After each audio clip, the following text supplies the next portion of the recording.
आजिर दुनिया रे एमिति किछि महान व्यक्ति अछंती जो मानक कथा न कहले विषय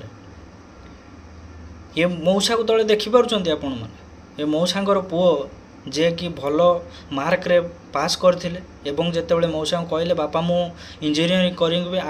पढ़ी के आगो को बढ़ेबी ते मौसा धार करज करे तांको पढ़ेइथिले पढ़ेला परे आंको पुओ चाकरी पाई गले चाकरी पाइछि कोठी ना दिल्ली रे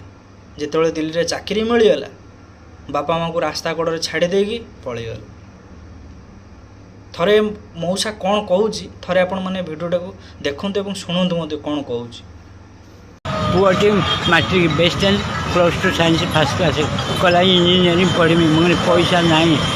तो मो माउसी झगड़ा झाटी करी कला ना से पढ़ू गोटे पुआ काली सका आमको देखो ना आउ किए देख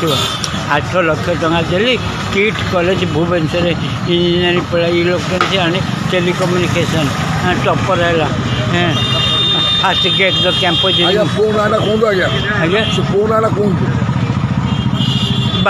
बासीस जेना से दिल्ली रे रहे दिल्ली इंटरनेशनल एयरपोर्ट लिमिटेड